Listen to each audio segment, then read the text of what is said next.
Hey you, welcome to my YouTube. I'm Sheree Amber, and on this channel you'll learn everything about lash extensions and lifestyle as a lash artist. I've inspired so many artists all over the world and helped them become confident again in their lashing. I'm still walking through their lash journey with them as I'm still on mine. I hope you stick around because I have so much to share and maybe I'll inspire you as well. In today's video, we are going to kind of touch on the topic of timing. So if you're struggling with your timing and you feel like you're taking so long on your sets, that's okay because I'm literally here right with you. I have been lashing for 8.5 years. I'm going on 9 years. It'll be my 9-year anniversary in October.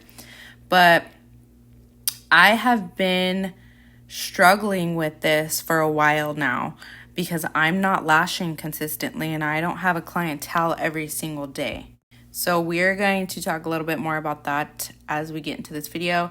But right now I want to explain to you what I'm doing and how I'm prepping her lashes. So normally I prep my natural lashes with my foam pads on because I can do that with foam pads. Foam pads don't soak up the water and like swell up or anything like regular gel pads. But I am using my new lash shampoo. It's alcohol free. So if you ever get a client that says, "Why does the shampoo burn my eyes?" It's probably because it contains a little bit of alcohol inside of the product. So I'm just prepping her natural lashes, getting them super clean. Our concern with her, it was more so she was very concerned about the lash lift that she gave herself. So right now I'm just cleaning them, trying to get them to relax. And then I was able to take a look at them after I prepped. So like I said, I'm just shampooing and then I'm going to go ahead and rinse. I turn my client's head when I do it this way, and I have the water just kind of flow right over the lashes, and then I dry, and I do that a couple times until I feel like all of the shampoo is rinsed off. And then I'm going to repeat on the other eye, of course.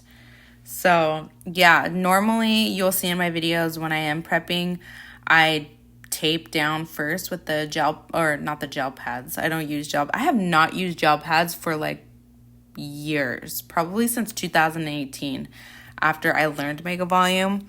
But yeah, typically I have the pads on already, microfoam pads, and then I wash and rinse. But I wanted to do it a little bit different this time. And as you can see, some of her lashes are still a little bit crimped after I patted her down.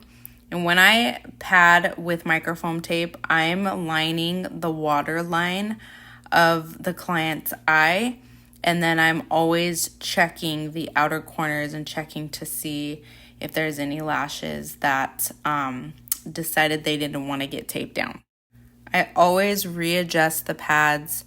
I always ask my clients or even my models if they feel comfortable, and they usually are very open about it. So right now I'm just getting any of those natural lashes that decided they wanted to get taped down from the top lashes. So I always use a little micro swab for that when I want to kind of swoop them out from under the pad and separate them.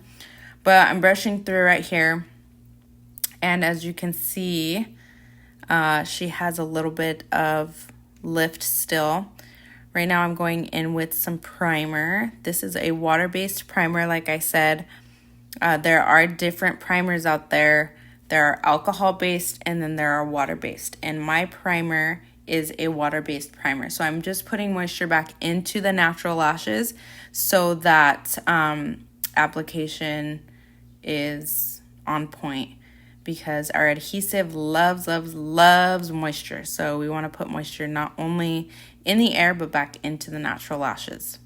Anytime I'm prepping and anytime I'm getting in there with a micro swab or even a lipstick applicator, I'm lifting gently at the crease of the eye so that I'm not like poking her eyeball.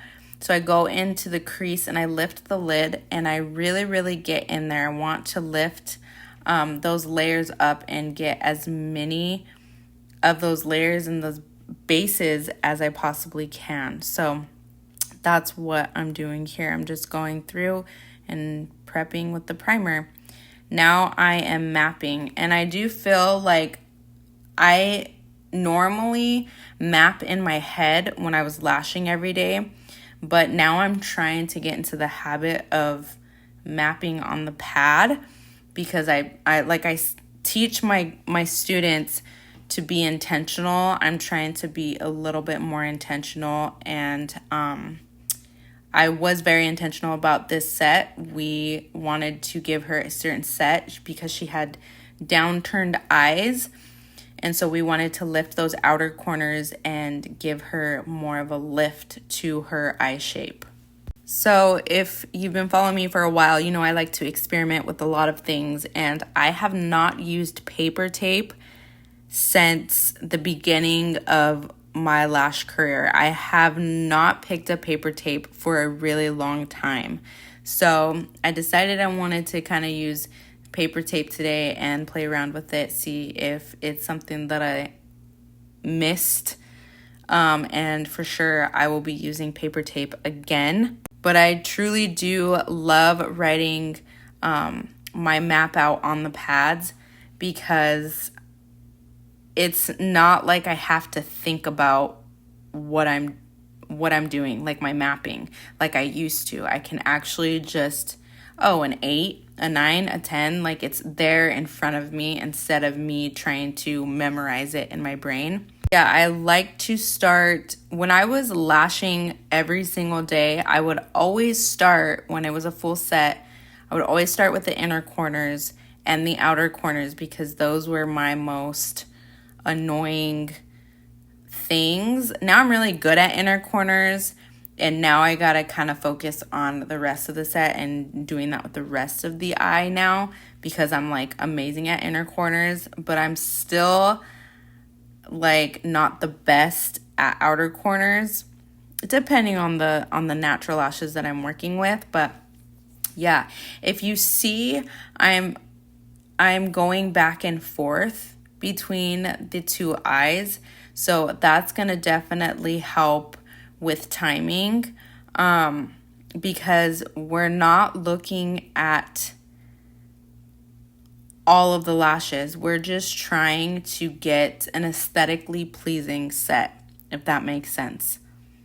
So I think next time what I'm going to do with my timing is I'm going to place an extension in each section. So I call that zoning. If you've seen the video that I've made a while back, you know I talk about zoning and working back and forth between each eye. So zoning meaning each of those numbers, you can place one extension in each of those numbers and then go to the other eye. And then by the time you're done with the other eye, the other side will be ready again for you to lash in those sections. So that's a great way to lash efficiently and get your timing down because that's currently what I'm doing again. And if you ask anybody who hasn't been consistent lashing like they used to, especially people who have been doing lashes for as long as me, they will probably tell you the same thing. Their timing isn't like it used to be. I do believe timing comes with lashing every day. Like I'm not lashing every day. And even when my sister would come visit me here, I would do her lashes and it would still take me so long to do a full set because I'm not in a flow. I'm not lashing consistently, basically. So yeah, for all of you beginners who are watching this, if you are feeling discouraged with your timing, please don't feel discouraged. Just think of me, someone who's been lashing for 8.5 years, and my timing is probably way longer than yours right now. But seriously, don't get down on yourself. Just make it a goal to get that timing down. For me, it's getting that timing back. Back in Colorado, I was lashing 2 people a day. My fills were an hour, and my full sets at the most, depending on the client and her natural lashes, were 2 to 3.5 hours. And now I'm pushing some lengthy hours right now. So I genuinely love lashing, so it's something that I really, really want to continue doing. I know a lot of people who have been doing lashes, who have been in the lash industry for as long as I have, aren't doing lashes anymore. They're focusing on other things in their business, but I love it so much. I'm good at it. And I mean, right now I'm not the best, but I love it. It gives me such a fulfilling feeling when I'm done. So yeah, if timing is an issue for you right now, I'm here with you, and let's set some goals for this. Work in zones, work it back and forth.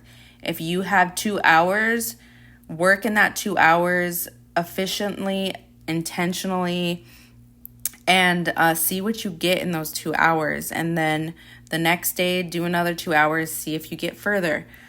Another thing that I'm doing is I'm going to be setting a timer for the amount of time I spend on one lash and placing one lash. And that is that is something that I need to close the gap in, because I'm spending way too long applying an extension to one natural lash.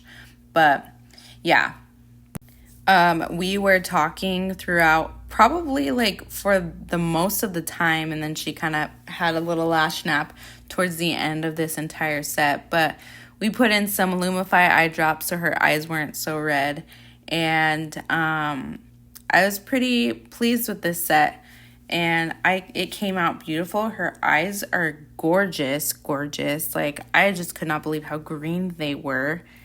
And yeah, we did a pretty good job. I'm not beating myself up about my timing anymore. I'm just gonna do something about it.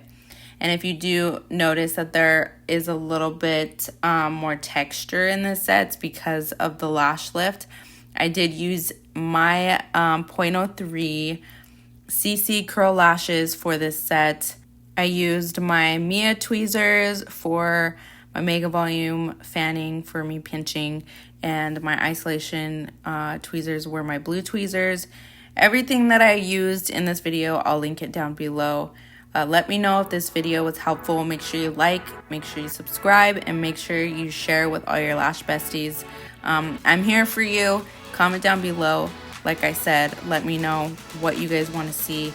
Let me know what it is you're struggling with too, so that I can be as much help as I possibly can to you and help you level up your lash game, because that's what we all want. I love you.